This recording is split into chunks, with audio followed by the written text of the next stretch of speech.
Very very good morning friends, সবাইকে welcome জানাচ্ছি। আমি পবিত্র দাস আবারও হাজির হয়েছি সম্পূর্ণ একটি নতুন ইম্পর্ট্যান্ট কন্টেন্ট নিয়ে। আমি আজকে সম্পূর্ণরূপে আলোচনা করব সঠিক সার্ভাইভাল পাওয়ার উপায় এবং 2025 সালে চিংড়ি চাষের বিশেষ পরিস্থিতি নিয়ে বিশদে। তাই স্কিপ না করে পুরো ভিডিওটি দেখতে থাকুন। আশা করছি আজকের এই ভিডিওটি আপনার কাছে খুবই ইম্পর্ট্যান্ট হয়ে উঠবে।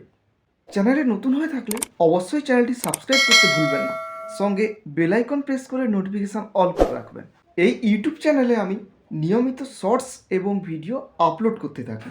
আশা করছি আমার এই কন্টেন্টগুলো আপনার পুকুর কালচার করতে ভীষণভাবে সাহায্য করবে। আর দেরি না করে মূল টপিক নিয়ে বিশদে আলোচনা করা যাক। বেশিরভাগ ক্ষেত্রেই আমরা পর্যবেক্ষণ করেছি যে পরিমাণ চারা পুকুরে মজুত করি, পুকুর হারভেস্টের সময় উপযুক্ত পরিমাণে বায়োমাস আমরা পাই না। এই উপযুক্ত পরিমাণ বায়োমাস না পাওয়ার ক্ষেত্রে বেশ কয়েকটি কারণ রয়েছে। আমি সেগুলো নিয়ে প্রথমে বিস্তারিতভাবে আপনাদের সাথে শেয়ার করলাম। চারা ছাড়বার পূর্বে অবশ্যই লক্ষ্য করবেন পুকুরের স্যালিনিটি এবং সাপ্লাই পয়েন্টের স্যালিনিটি সাধারণত একই রকমের হয় না। কালচার পয়েন্টের স্যালিনিটি এবং সাপ্লাই পয়েন্টের স্যালিনিটির পার্থক্য যদি 3 পিপিটির বেশি থাকে তাহলে সার্ভাইভাল পাওয়ার চান্সেস খুবই কম রয়েছে।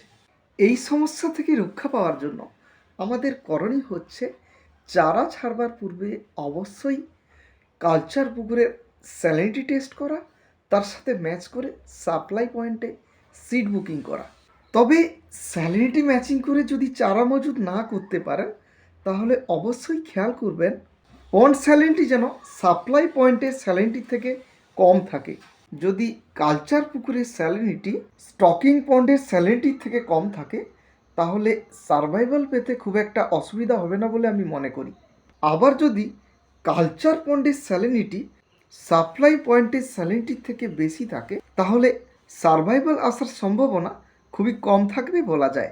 উদাহরণ হিসাবে বলি, যেহেতু লার্ভা অবস্থা থেকে পিএল সাইজ পর্যন্ত চারাগুলো লো স্যালিনিটিযুক্ত জলে খুব সহজে খাদ্য গ্রহণ করতে সক্ষম এবং মল্টিং করে প্রপারলি, তাই উক্ত চারাগুলিকে যখন আপনি হাই স্যালিনিটি পন্ডে স্টকিং করবেন সেক্ষেত্রে চারাগুলো খুব সহজে অভিযোজিত হতে পারবে না উক্ত জলে। ফলস্বরূপ স্টকিং করা মাত্রই মারা যাবে, যার দরুন সার্ভাইভাল পুকুরে কম আসবে বলা যায়।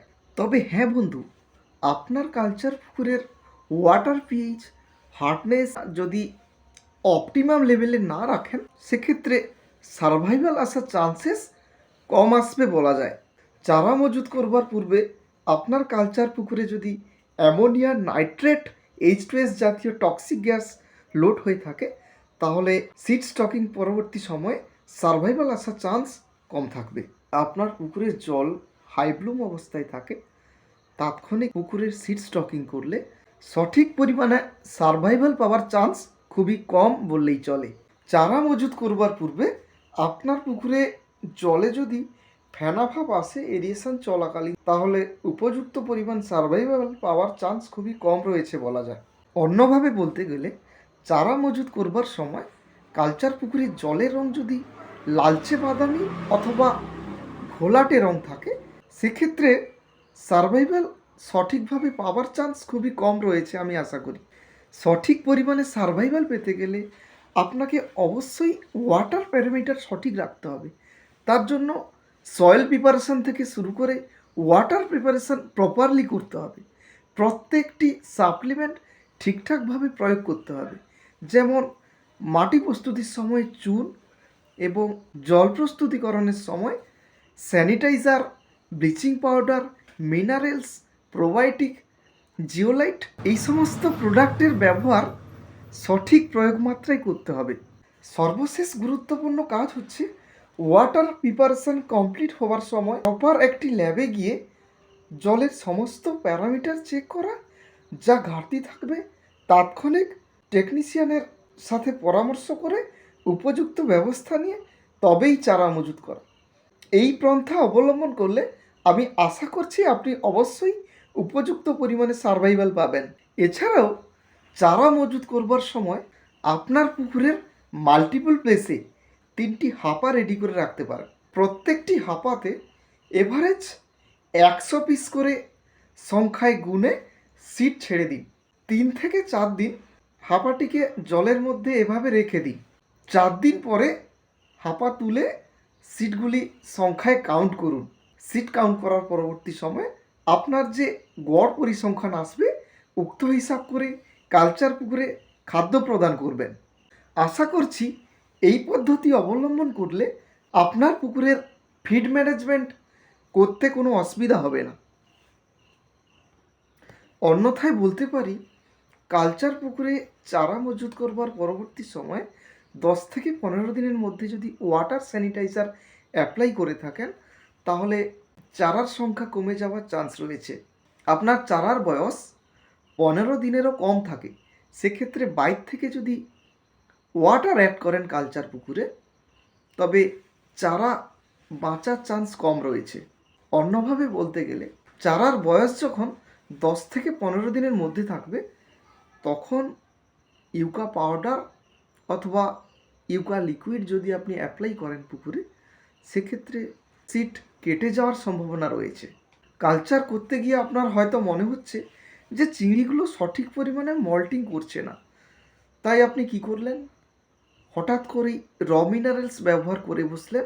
চারার বয়স যখন 10 থেকে 15 দিন বা তারও কম, ছোট অবস্থাতেই র মিনারেলসের ব্যবহার করে বসলেন। এই র মিনারেলসের ব্যবহার করবার কারণে আপনার পুকুরে চারার সংখ্যা কমে যেতে পারে। আবার অনেক ক্ষেত্রে দেখা যায় কিছু কিছু চাষি আছেন যেনারা কালচার পুকুরে এরিয়েশন না চালিয়ে চেনিং করে থাকেন, সেক্ষেত্রে চারা কেটে যাওয়ার চান্সেস রয়েছে। এছাড়াও চিংড়ির ছোট অবস্থায় কলিচুন, লবণ এবং পটাশিয়াম পারম্যাঙ্গানেট কখনোই ব্যবহার করবেন না। যদি আপনি এগুলো ব্যবহার করে থাকেন তাহলে আপনার পুকুরের সারভাইভাল পাওয়ার চান্স খুবই কম রয়েছে। পুকুরে সিড স্টকিং করবার পূর্ববর্তী এবং পরবর্তী সময় বিশেষ বিশেষ উপযুক্ত বিষয়গুলি নজরে রাখলে অবশ্যই লো সারভাইভাল থেকে রক্ষা পেতে পারেন। হ্যাঁ চাষি বন্ধু, এবার আমি বিস্তারিতভাবে আলোচনা করছি 2025 সালে ভেনামি কালচারের ভবিষ্যৎ পরিস্থিতি নিয়ে। মাল্টিপল সোর্স থেকে আমি সম্পূর্ণরূপে ইনফরমেশন পেয়েছি যে 2025 সালে ভেনামি চিংড়ির রেট ভালো থাকবে আশা করা যাচ্ছে। সঠিক পদ্ধতি অবলম্বন করে পুকুরে ভেনামি কালচার করে চিংড়ি বড় করে তুলতে পারেন, অবশ্যই আপনি প্রফিট করবেন এই বছর। তার জন্য আপনাকে সঠিক কালচার প্রসেস জানতে হবে। শুরু থেকে শেষ পর্যন্ত নিখুঁতভাবে কালচারটি পর্যবেক্ষণ এবং পরিকল্পনার সাহায্যে কমপ্লিট করতে হবে। তার জন্য আপনার নিজস্ব টেকনিক্যাল নলেজ থাকাটা ভীষণ জরুরি বলে আমি মনে করি। আপনার যদি খুব ভালো টেকনিক্যাল নলেজ না থাকে, সম্পূর্ণ সঠিক কালচার প্রসেস জানেন এমন কোনো কালচারিস্ট অথবা টেকনিশিয়ানের পরামর্শ নিয়ে কালচারটি করতে হবে। আপনার যে কোনো প্রয়োজনে সরাসরি আমার সাথে কন্ট্যাক্ট করতে পারেন। সাধারণত প্রত্যেকটি ভিডিওর শেষে আমি আমার কন্ট্যাক্ট নাম্বারটি শেয়ার করে থাকি। প্রয়োজন হলে স্ক্রিনে দেওয়া নাম্বারে অবশ্যই ফোন করবেন। নতুন বছরে যে সমস্ত পুকুরগুলোতে ভেনামি ফার্মিং করবেন বলে ডিসাইড করেছেন, উক্ত পুকুরগুলিকে খুব ভালো করে শুকিয়ে ফেলুন। পূর্বের কালচারের ফলে জমা হওয়া স্লজগুলিকে সম্পূর্ণরূপে পুকুরের বাইরে বের করে ফেলুন। আপনার টেকনিশিয়ানের সাথে পরামর্শ করে সঠিকভাবে মাটির পরিচর্যা করে তুলুন, অর্থাৎ এমনভাবে মাটি প্রস্তুত করুন যাতে কালচার চলাকালীন অবস্থায় আপনাকে যেন কোনো সমস্যার মুখোমুখি না হতে হয়। সঠিকভাবে মাটির প্রস্তুতিকরণ সম্পন্ন হলেই স্যালিনিটি টেস্ট করবেন এবং পুকুরে জল তুলবেন।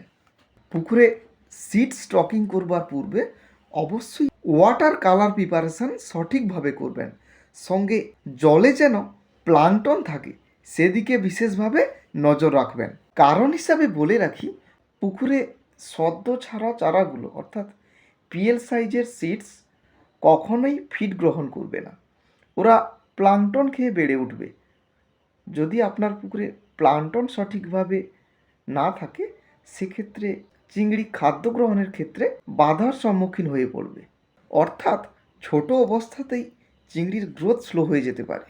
যে সমস্ত চাষি বন্ধুগণ নার্সারি পন্ড হিসাবে সিড স্টকিং করছেন অথবা হাই স্টকিং ডেন্সিটি নিয়ে কালচার শুরু করছেন, ওনাদের কাছে অনুরোধ করছি আপনারা অবশ্যই রিজার্ভার রাখবেন। প্রত্যেক 4 থেকে 5,000 স্কোয়ার মিটার এরিয়ার জন্য 1 থেকে 1,500 square metre area water reserve হিসাবে রেখে দিন। আপনি হয়তো ভাবছেন যে যদি রিজার্ভার না রাখা হতো তাহলে অনেক বড় জায়গা নিয়ে কালচারটি করা যেত, অধিক পরিমাণে চিংড়ি উৎপাদন করা হতো। আপনি এটা সম্পূর্ণরূপে ভুল ভাবছেন। ওয়াটার রিজার্ভার থাকার কারণে খুব সহজে ওয়াটার এক্সচেঞ্জ করতে পারছেন। ওয়াটার এক্সচেঞ্জের ফলে আপনার প্রোডাকশান কস্ট অনেকটাই কম আসবে, অর্থাৎ মেডিসিনের প্রয়োগ মাত্রা অনেকটাই কমে যাবে। তাছাড়া ওয়াটার এক্সচেঞ্জের মাধ্যমে আপনার পুকুরে কালচার চলাকালীন অবস্থায় তৈরি হওয়া সমস্যাগুলোর সমাধান খুব সহজেই করে নিতে পারবেন।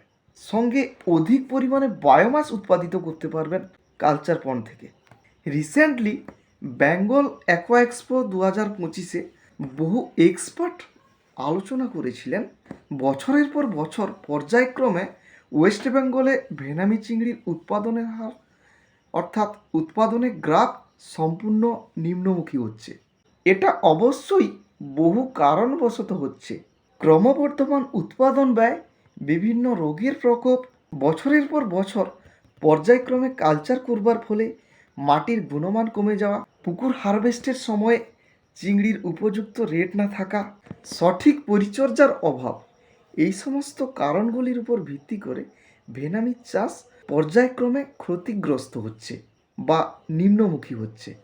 আমরা যদি 2014 সাল থেকে 2024 পর্যন্ত ভেনামি চিংড়ি উৎপাদনের গ্রাফ দেখি, সেক্ষেত্রে আমরা অবশ্যই দেখতে পাবো 2014 থেকে 2018 সাল পর্যন্ত ভেনামি চিংড়ি চাষ পশ্চিমবঙ্গে ঊর্ধ্বমুখী হয়েছে। 2019 থেকে 2024 সাল পর্যন্ত ভেনামি চিংড়ি চাষ সম্পূর্ণ নিম্নমুখী হয়েছে। এছাড়াও চীন এবং আমেরিকার বাজারে বাগদা চিংড়ির যথেষ্ট ডিমান্ড রয়েছে 2025 সালে। বাগদা চিংড়ি চাষ করে তৈরি করতে পারলেও এবছর আপনি লাভবান হবেন। ইকুয়েডর কান্ট্রিতে চিংড়ি উৎপাদনের গ্রাফ নিম্নমুখী হওয়ার কারণে আমেরিকা এবং ইউরোপের উন্নত দেশগুলিতে ভারতীয় শ্রিম্পের ডিমান্ড অবশ্যই থাকবে আশা করা যাচ্ছে। আমাদের দেশের গুজরাট রাজ্য পশ্চিমবঙ্গের অনেক পরে চাষ শুরু করেও উৎপাদনের হার ক্রমশ বৃদ্ধি পাচ্ছে, অর্থাৎ গুজরাট রাজ্যে চিংড়ি উৎপাদনের হার ক্রমশ এগিয়ে চলেছে বা বেড়ে চলেছে বলা যায়। বেশ কয়েকটি ত্রুটির কারণবশত আমরা চিংড়ি উৎপাদনে পিছিয়ে পড়ছি। ক্রপ সমস্যা থেকে মুক্তি পাওয়ার জন্য গুজরাট যে পন্থাটি অবলম্বন করছে সেটি হলো পর্যায়ক্রমে চিংড়ির পরিবর্তন করছে, অর্থাৎ যে পুকুরে এই বছর ভেনামি চিংড়ি চাষ করেছে তারা পরের বছর বাগদা চিংড়ির কালচার করছে এবং তার পরের বছর আবার ভেনামির চাষ করছে। এই পদ্ধতি অবলম্বন করে গুজরাট চিংড়ি চাষে ক্রমবর্ধমান হারে এগিয়ে চলেছে, অর্থাৎ বছরের পর বছর সময় ধরে অধিক উৎপাদন করে চলেছে। আপনিও চাইলে এই পদ্ধতি অবশ্যই অনুসরণ করতে পারেন। আমি পরবর্তী ভিডিওগুলোতে ব্র্যাকিশ ওয়াটার কালচার অর্থাৎ চিংড়ি চাষ সংক্রান্ত বিষয়গুলি ছাড়াও ফ্রেশ ওয়াটার কালচার অর্থাৎ মিষ্টি জলের চাষ নিয়ে বহু ভিডিও আপলোড করব এবং বিশদে আলোচনা করব। ফিশারি সায়েন্স অথবা অ্যাকোয়াকালচার রিলেটেড ভিডিও দেখতে চ্যানেলটি অবশ্যই সাবস্ক্রাইব করবেন, সঙ্গে বেল আইকন প্রেস করে নোটিফিকেশান অল করে রাখবেন। এর ফলে আমার আপলোড করা ভিডিওর নোটিফিকেশান খুব সহজেই আপনার কাছে পৌঁছে যাবে। আমার চ্যানেলটি ফলো করুন, অবশ্যই আপনার কাজে আসবে পন্ড কালচার করতে। অসংখ্য ধন্যবাদ জানাচ্ছি সকল সাবস্ক্রাইবার্স এবং অডিয়েন্সদের এতক্ষণ ধৈর্য ধরে আমার ভিডিও দেখবার জন্য। আপনারা সবাই খুব ভালো থাকুন, সুস্থ থাকুন এবং গুরুত্ব সহকারে নিজের পন্ড কালচার করুন। Thank you, all the best, with love, Pabitra Das.